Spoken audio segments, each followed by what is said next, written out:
Chapter 1. The Accident and the Wedding Trap. The glass skyscrapers of the city glinted in the late afternoon sun, reflecting power, money, and the occasional billboard of Nox Emerson's empire. Fenris Nightshade had always hated those billboards. Arrogant, showy, pretentious, just like the man himself. Fenris adjusted his cufflinks as he exited his luxury sedan, Leon following behind with his usual clipboard of schedules.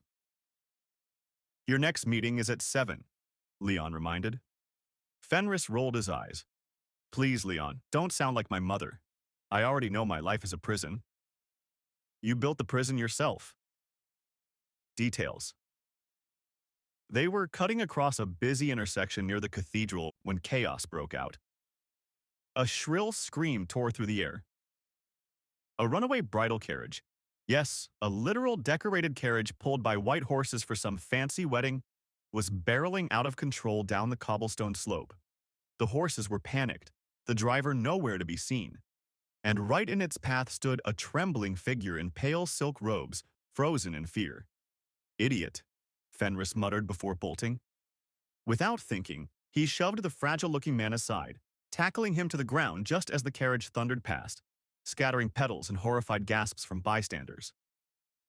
The man clung to him, eyes wide, breathing fast. His pale features and soft demeanor screamed Omega, though there was something too composed, too sharp beneath those delicate lashes. "Thank you," the man whispered, voice shaking. "You saved me. Today was supposed to be my wedding." Fenris blinked. "Wedding? Then why were you standing in the middle of the road like a suicidal pigeon?" The stranger's lips trembled. I was supposed to marry Nox Emerson." At that cursed name, Fenris nearly dropped him. "What?" Leon's eyebrows twitched, and he muttered under his breath, "Of course." Still, Fenris being Fenris, sighed dramatically, dusted off his suit, and helped the fragile man up. "Fine, whatever. I'll escort you. Can't have a potential lawsuit hanging over me if the great Emerson's supposed spouse dies on my watch." The cathedral was already overflowing with luxury. Golden chandeliers, velvet carpets, flowers imported from islands Fenris couldn't even locate on a map. Fenris was ready to dump the trembling groom-to-be at the altar and escape. But when he turned, the man had vanished. Completely gone.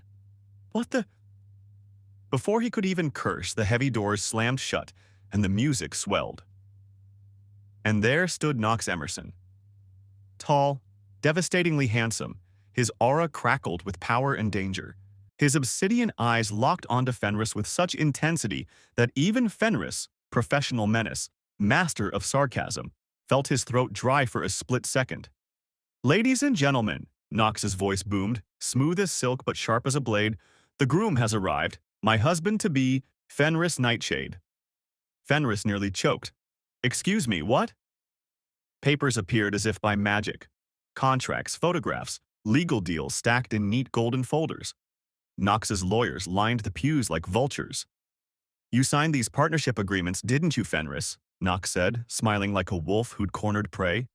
"Each clause ties directly to today's union. Congratulations, husband." Fenris sputtered. Those were business contracts, not marriage contracts." Nox leaned closer, whispering, "Business is marriage with me, Fenris. And I always get what I want." The crowd erupted in cheers. Leon muttered something about this being the worst soap opera he'd ever been forced to watch. Despite Fenris's very loud protests, somehow champagne was popped, rings exchanged, vows declared. Fenris tried sarcasm, tried threats, tried reminding Nox that kidnapping was illegal, but each time Nox only smiled, sliding another luxury under his nose. Private islands, multi-million-dollar mergers, a penthouse more expensive than Fenris's annual budget. Fenris hated it. He hated how much he liked it. And when the final moment came, Nox cupping his face, leaning in like the world had always belonged to them, Fenris growled, "If you bite me, I swear." Sharp teeth grazed his neck. The mark seared. The bond snapped into place like golden chains Fenris would never break. Nox pulled back, smug and adoring all at once. "Mine." Fenris's retort was cut short by the overwhelming heat of the bond crawling under his skin. He shoved Nox away, scowling furiously even as his heart thumped traitorously fast. Leon finally approached, dry as ever. Congratulations, boss, on your marriage. Though, if you ask me, this feels less like romance and more like an elaborate trap. Fenris shot him a glare. Thank you, Captain Obvious. Truly insightful. Nox, meanwhile, only tightened his grip on Fenris's hand, possessive and utterly triumphant. He had planned this for years, orchestrated every detail, and now his alpha was his husband, bound. And Fenris was already plotting murder, divorce, and perhaps a little shopping spree with the new black card Nox had slipped into his pocket. Chapter 2. Married life begins. Married life, Fenris decided, was hell. Not the fiery, brimstone kind. No, that would have been merciful. This was a luxury hell, where his prison cell came with silk sheets, Michelin star chefs, private jets, and an overgrown, lovesick Enigma who wouldn't stop breathing down his neck. Fenris sat in the middle of Nox's penthouse suite, sprawled across an imported, Italian leather couch with a scowl that could curdle milk. A mountain of shopping bags, jewelry boxes, and shiny new tech surrounded him like the spoils of a dragon's hoard. Do you think you can bribe me into silence? Fenris asked, waving a diamond-encrusted watch like it was a cheap trinket. Yes, Nox replied instantly, without a shred of shame. Fenris narrowed his eyes. You're supposed to deny it, idiot. Nox leaned down, stealing a quick kiss to Fenris's cheek, smirking when Fenris turned red with fury. Why deny the truth? You like pretty things. I like you. This works out for both of us. I don't like you, Fenris snapped. Of course you don't, Nox said fondly, tucking a silk blanket over Fenris's lap as if he were a delicate treasure. You just like everything I give you, which means, indirectly, you like me. Fenris groaned, shoving his face into a pillow. This is psychological warfare. Nox, unfortunately, was relentless. If Fenris rolled away in bed, Nox rolled right after him, caging him with those broad arms like an oversized guard dog. If Fenris tried to escape through the back elevator, by the time he reached the lobby, a limousine was already waiting, with Nox sitting inside, patting the seat next to him. If Fenris refused dinner, a world-class chef was flown in within the hour, cooking all his favorite dishes. Stop acting like a tyrant, Fenris raged one night, pushing away yet another glittering gift box. Nox only tilted his head, amused. I'm not a tyrant. I'm a devoted husband. His smile turned sharp. A tyrant would have locked you in a tower. I only lock you in my arms. Fenris threw a cushion at him. Outside their little domestic battlefield, however, the world was learning quickly. Don't look at Fenris Nightshade for too long. At a gala, a young investor tried to compliment Fenris's suit. By the end of the night, the investor had mysteriously withdrawn from the stock market, his assets suddenly frozen. At a restaurant, the waiter smiled a little too kindly. He never worked in the city again. Fenris pinched the bridge of his nose. You can't just destroy everyone who talks to me, Nox. They weren't just talking, Nox said darkly, pulling Fenris close by the waist. They were looking, and I don't like when people look at what's mine. You're insane, insanely in love. Meanwhile, Leon was caught in his own little drama. Theo, delicate as porcelain but with eyes that gleamed far too knowingly, had started lingering around him, bringing him tea, walking him home, smiling like a sly fox in fragile sheep's clothing. You're wasting your time, Leon had told him sternly. Because of you, Fenris got dragged into Emerson's lunacy. I won't forgive that. Theo only tilted his head, lips curling in a secretive smile. And yet you're still listening to me. Leon scowled, but his ears burned red. Theo leaned closer, whispering, You think I'm fragile, don't you? Like an omega. But I'm an enigma too, just like Nox. Only, I don't want Fenris. I want you. Leon nearly choked on his coffee. You can't just say things like that. Theo laughed softly, unbothered. I can, because I mean it. And then, with infuriating calm, he walked away, leaving Leon to stare after him like a man who just realized he was standing at the edge of a cliff with no way back.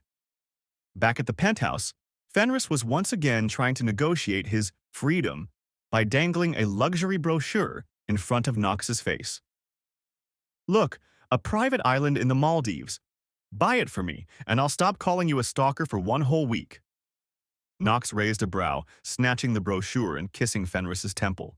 "Done. But I want interest on that deal." "What interest?" "A kiss every morning. And you stop trying to run away."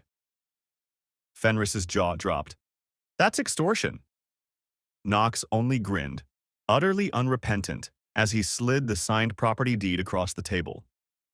Fenris groaned again, burying his face in his hands. "I hate you. I hate you so much." "Good," Nox said cheerfully, pulling him into his lap. "Hate me forever as long as you're here." And though Fenris muttered and complained, his hands didn't push Nox away. Because deep down, even in this luxury prison, he was starting to realize hell could be very comfortable when your captor worshipped the ground you walked on. Chapter 3. Web of Secrets. If Fenris had to summarize his life after nearly a year of marriage, it would be a tragicomedy with luxury benefits. Every day began with Nox orchestrating coincidences, so obvious they made Fenris want to throw his espresso cup at his smug face. A candlelit dinner on the rooftop? Nox just happened to be there. A private jet headed to Paris for a business summit? Nox, coincidentally, booked the seat beside him. A weekend at a secluded estate with roses planted in Fenris's favorite colors? Nox absolutely did not plan that. What do you mean suspicious? Fenris told himself he hated it. He told himself the warmth in his chest was annoyance, not affection. He told himself that his husband was still a manipulative, arrogant Enigma lunatic. But then he'd catch Nox looking at him with such adoring intensity, like Fenris was the only star in his sky, and his sarcasm would crumble just a little. Of course, Fenris still tried to run away. Once he packed his bags and booked a secret flight, but at the airport, when he walked into the lounge, Nox was already waiting, sipping champagne. Another time, he tried escaping through Leon's help, but by the time he reached the getaway car, the driver rolled down the window, Nox himself smiling like a shark. And when Fenris stormed back home in fury, Nox simply scooped him into his arms and kissed his forehead. "It's almost cute," Nox whispered once, "the way you keep trying, even though your heart always leads you back to me." Fenris growled, "Shut up." But his ears burned red. Maybe, just maybe, he didn't mind being caught anymore. Meanwhile, chaos brewed in a different corner. Leon, Fenris's ever-loyal secretary, was being hunted, relentlessly courted, by Theo Lysander. Theo, all soft smiles and gentle gestures, looked like the most fragile omega in existence. But Leon now knew the truth. Theo was no fragile flower. He was an enigma, just like Nox, and a dangerously persistent one. "You should stop," Leon said one evening as Theo casually leaned against his desk, offering him homemade cookies. "Because of you, Fenris got shackled to that lunatic. I'm not about to get tangled in another obsession." Theo's eyes sparkled as he pushed the plate closer. "But you've already been tangled, Leon. Otherwise, why haven't you pushed me away yet?" Leon clenched his jaw. "You're impossible." But suddenly, Leon asked Theo why he was hiding his true self from everyone. Theo shrugged lightly, sipping his tea. "Everyone close to me knows what I am. If the world mistakes me for an omega, that's their problem. I never lied." Leon stared, caught off guard. He had expected shame or defensiveness, but Theo's calmness disarmed him completely.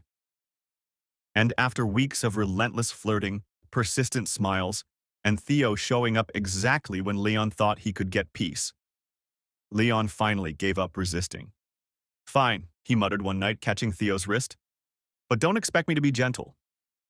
Theo's answering smile was devastating. "I wasn't planning on it." Back in the empire of chaos called Fenris and Nox's marriage, things were, as always, unpredictable. It had been nearly a year now. Their companies were merging under Nox's careful hand, and Fenris was back in the business battlefield, clawing his way through meetings, sarcastic jabs, and occasional tantrums that Nox seemed to find adorable. Life was almost normal. Almost. Until one afternoon in his office. Fenris was in the middle of shredding a contract he didn't like when it hit him. The sharp wave of heat. His rut.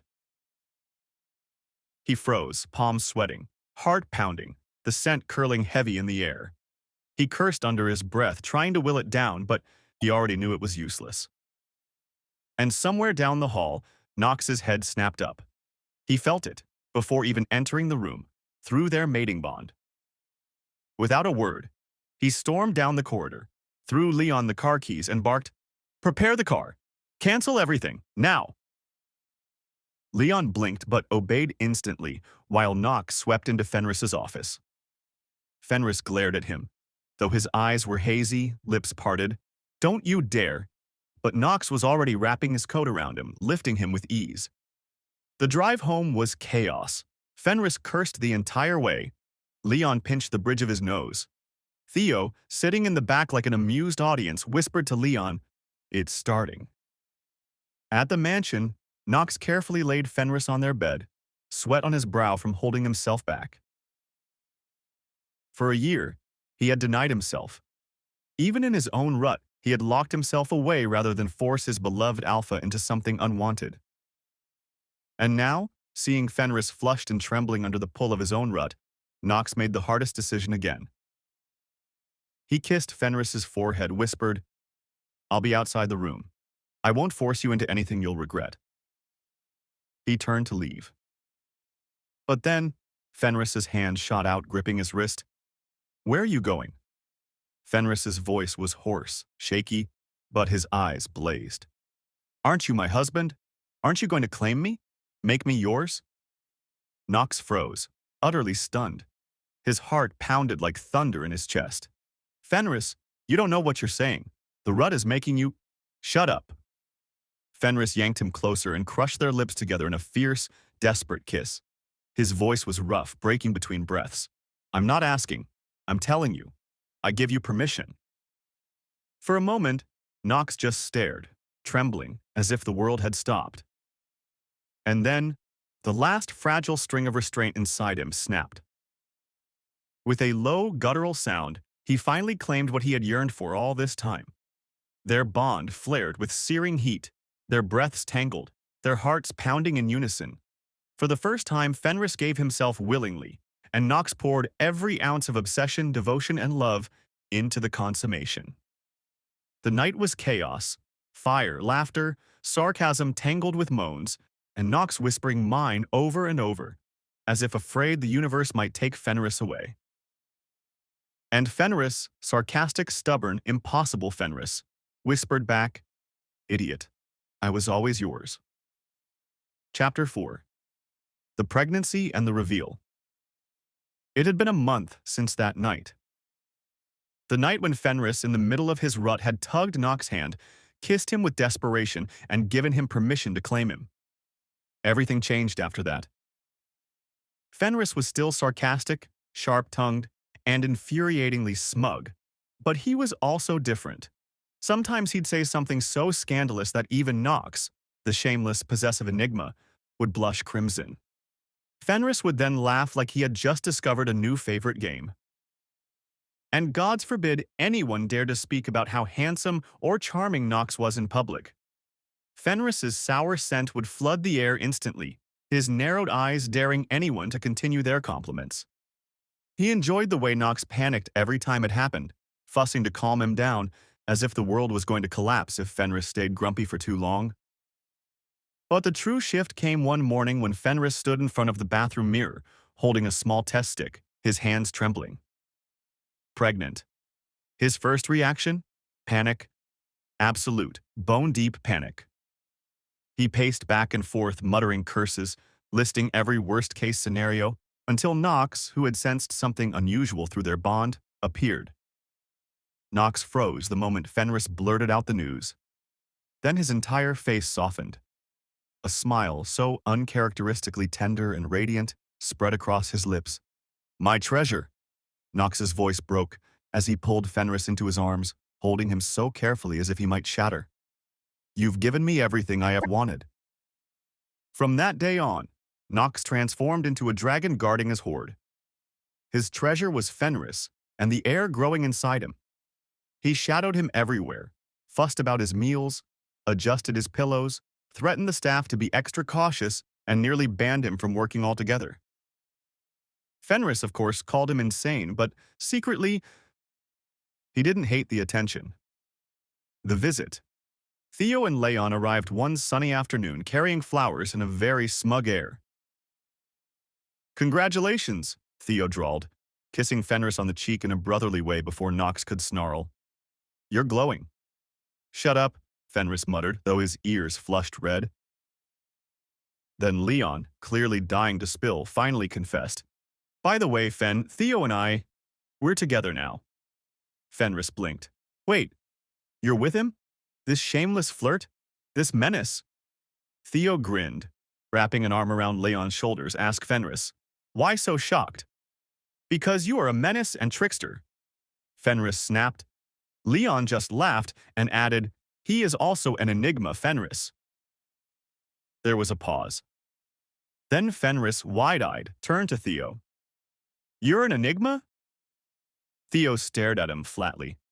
"Didn't I tell you?" "No," Fenris almost shouted. "I thought you were in Fragile Omega." Theo shrugged. "Well, I didn't hide it. Everyone close to me knows. The world just thinks I'm in Fragile Omega because of my face. Not my fault." The room descended into chaos. Leon laughing so hard he nearly fell off the couch. Fenris groaning into his hands. Theo smirking shamelessly, and Nox looking like he was 2 seconds away from murdering Theo for touching Fenris's cheek earlier. The reveal. When the laughter finally died down, Fenris leaned back against Nox, exhausted but smiling faintly. That was when Nox decided to confess everything. He told Fenris how he orchestrated the so-called accident, how he had watched him for years, how every step had been a plan. "Yes," Nox said, without shame, eyes locked on Fenris like a predator, unwilling to hide anymore. "I wanted you long before you were mine. I arranged it all. You'll never escape me. You're mine, always." The room went silent. Leon froze. Theo arched a brow, waiting for Fenris to explode. But Fenris only sighed. He stared at his obsessed, possessive, beautiful Enigma husband. Then, slowly, a dangerous smirk curved his lips. "Fine," he said coolly. "But listen carefully, Nox. I'm pregnant now. And if I ever find out that you're looking at someone else..." His aura flared, sharp and suffocating, sending shivers even through the 2 enigmas present. "I'll chop that person into pieces. And you too." Nox, feared by the world, merciless and cold, actually stiffened. His face paled slightly. Theo blinked. "Holy," Leon muttered under his breath. "Pregnancy hormones." Fenris leaned closer, his eyes glinting with menace. "Did you hear me, husband?" "Yes," Nox answered instantly, voice hoarse but sincere, and pulled Fenris into his arms, burying his face against his neck. Theo laughed loudly. "I think I just witnessed the one man who could terrify the great Nox." And as chaos and comedy swirled around them, Fenris only smirked, feeling strangely triumphant. For the first time in his life, he felt truly claimed, and equally, had claimed Nox in return. Chapter 5. Chaos, Crowns, and Cradles. Pregnancy was an adventure, or more accurately, a battlefield. Fenris quickly discovered that being pregnant with an Enigma's child meant not only dealing with mood swings, cravings, and soreness, but also dealing with Nox transformed into an overprotective tyrant. The once cold, ruthless Enigma now shadowed him like an anxious nursemaid. "Don't lift that pen. It's too heavy. Nox, it's a pen. You're not walking to the office today. I'll carry you. I can walk, damn it. Shh, the baby might get stressed." Fenris would often snap at him, roll his eyes, and then, just to spite him, eat something spicy and laugh when Nox panicked. But there were also moments when he leaned into his husband's obsession, secretly liking the way Nox fussed over him, as if he were the most precious thing in the universe. The pregnancy journey. Cravings were bizarre. One week, Fenris demanded expensive French pastries at 3 a.m. The next, he wanted noodles from a shady street vendor. Nox would literally buy out the entire stall and have the chef escorted to their mansion. Mood swings were worse.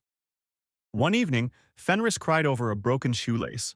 The next, he threatened to set Nox's closet on fire because he didn't like the way his husband's shirt looked on him. Through it all, Nox just smiled, kissed his forehead, and whispered, "My treasure, anything you want." Theo and Leon often dropped by, Theo constantly teasing Fenris while Leon nervously fussed. "You're glowing, Fen," Theo purred. "I'll glow your face with my fist if you don't shut up," Fenris snapped back, throwing a cushion. Leon would just sigh, muttering, "Why am I marrying this menace?" Only for Theo to grin and reply, "Because you can't resist me." The birth. Months later, chaos struck at 2 a.m. when Fenris's water broke. The mansion went into absolute panic. Staff ran everywhere. Nox carried Fenris bridal style to the car, while Fenris shouted, "Put me down, I can walk." "You're in labor, absolutely not," Nox growled, refusing to let go. Hours later, after a dramatic, exhausting battle that involved Fenris cursing, biting Nox's shoulder, and threatening to divorce him if he told him to breathe one more time, their child was born. A boy. Tiny, wrinkled, red-faced, and the most beautiful thing Nox had ever seen. Fenris, sweaty and exhausted, still found the strength to smirk. "He has my glare." Nox kissed his forehead, eyes wet. "And my heart." They named him Leon, a name that meant eternal flame. Theo and Leon's wedding.